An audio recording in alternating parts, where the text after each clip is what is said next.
Afternoon class. Today we're learning about 3D objects by classifying 3D objects. So we see objects, 3D objects in our daily lives. So for example, this kind of baked beans here is a cylinder. Why? So we can see the two circles and there's actually a rectangle here that makes up the two circles. So we see 3D objects in our daily lives everywhere we go. Whether it's outside, whether it's boxes, whether it's porridges, cereals, we see 3D objects in our daily lives. So the first thing we learn about 3D objects is what is a face. So a flat two-dimensional surface that forms part of the boundary of a 3D object. That's what we call a face. So this jungle oats box right here, this is a 3D object. So this is a rectangular prism. Why do we know this? Because here is the rectangle here, and here's two squares to form the 3D object of a rectangular prism. So these shapes here, this square here, this rectangle, this rectangle, this rectangle is the face. The faces of a 3D object. Of a cylinder, this circle, and this circle here, and this folded up rectangle is part of the 3D object against the faces of the 3D object, right? So, what else? We're also going to learn about vertices.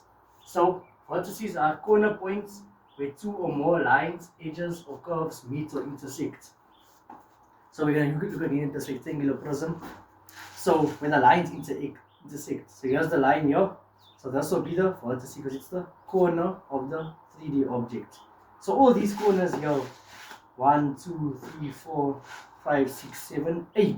That is our vertices of a rectangular prism. Then what else we need to know about classifying 3D objects is the edges of a 3D object. So edges, the lines that connect vertices and form the boundaries of the shape faces. So with all these concepts here, the faces, the vertices, the edges, it all falls under classifying 3D objects. And why we need to know this is so we can differentiate between different 3D objects. So if we know this and the face, vertices and edges, we can tell the difference, for example, between a rectangular prism and a cylinder. So back to the edges. The lines that connect vertices and form the boundaries of the shape faces. So again, we're going to look at our rectangular prism. So we learned earlier the vertices are the corners. So now the edges are the lines. So this, as you can see here, in this rectangular prism, there's lines here. That we can tell the difference between the different 3D objects and the edges of these 3D objects. Okay, so for today, I only have a cylinder with me. A rectangular prism with square faces, the two square faces, and a normal rectangular prism with rectangular faces. This box here, for example, this shoe box over here. So the main 3D objects we need to learn about is cubes, rectangular prisms, triangular prisms, pyramids, and cylinders. So a cube is, we draw a cube like this. So a cube only has square faces, as we can tell. And you can tell the difference between a cube and a rectangular prism. Why?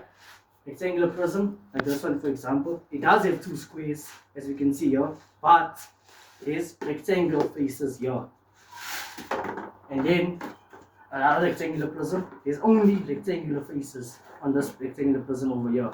We should be focusing more on this one rather than a rectangular prism with square faces. And another 3D object we will learn about is a triangular prism.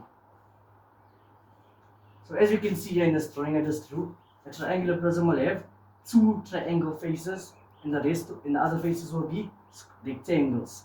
So that's a triangular prism. Now a shape that looks similar is a pyramid, a square-based pyramid. So everyone knows what a pyramid is. As you can see them in, we learn about ancient Egypt. You can see rectangular prisms, the great pyramids of Egypt. So the difference between this and this is, here you will have triangular faces at the top, 4 of them, but at the bottom it will be a square. So if you can see here, if we draw the lines, there's a square at the bottom, so it's a square-based pyramid. But there are also pyramids with triangular bases at the bottom, like that.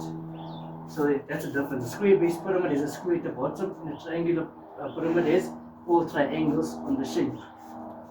And then lastly, the cylinder. That's what we see every day. We see it in our tin cans like this, baked beans, tomato sauce. So there's a circle here and a circle here to form. And then here, this is actually a rectangle, because how we know this? This toilet paper roll, for example, if we break it or cut it, you can see that it's actually a rectangle that is folded into a circular form to form a cylinder. So we see 3D objects every day in our everyday lives. But we need to know the faces, vertices, and edges. So for example, this rectangular prism over here. If we count how much vertices or corners there are, we can count here. 1, 2, 3, 4, 5, 6, 7, 8. So we're writing for a rectangular prism.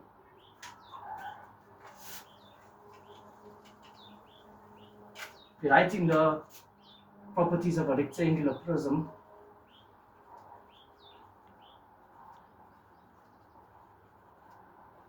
So we're first going to do the faces. So if we take our rectangular prism, okay, so to get the properties of this rectangular prism over here, we're going to check the faces, vertices, and edges of this rectangular prism right here. So we do this with all our shapes that we spoke about: cubes, pyramid, square-based pyramid, triangular prism, cylinder, all of that, so we can tell the difference between the three different 3D objects. So we can compare and classify the different 3D objects. So that's what we're going to do together, class. So this is our rectangular prism. So now we're going to do the faces first. So let's count the faces together. 1, 2, 3, 4, 5, and 6. So when we write it down, the rectangular prism has 6 faces as we counted now. So now let's do the vertices. So as we learned, the vertices are the corner points where two or more lines, edges, or curves meet or intersect. So let's take our rectangular prism again in the vertices. Let's count it. 1, 2, 3, 4, 5, 6, 7, 8 vertices. So as we counted now, there's 8 vertices when it comes to a rectangular prism. And now lastly, we're going to learn about the edges. How many edges our rectangular prism has. So let's what are the edges again? Let's all do it together. The lines that connect vertices and form the boundaries of the shape faces. So remember, this is our shape faces. Here's our 2 squares. Here's our 4 rectangles for this rectangular prism. So the difference between these two is they're both rectangular prism. But remember, we said earlier, this one has 2 square faces and this one has 4 rectangular faces. So the edges and vertices will actually be the same. It's just they use different shapes for those 2 rectangular prisms. So let's count the edges. So the edges are the lines that connect vertices, the corners. So let's count. 1, 2, 3, 4, 5, 6, 7, 8, 9, 10, 11, 12. So as we counted, we have 12 edges when it comes to a rectangular prism. So we do that with all our shapes. Never forget, even our cubes, rectangles, pyramids, we do that too. But the other difference between them, or to distinguish between them, so we know the differences about that. So in the homework we're going to do later, we're going to have multiple shapes on this, studying the different faces, vertices, and edges of cubes, square-based pyramids, cylinders, and rectangular prisms.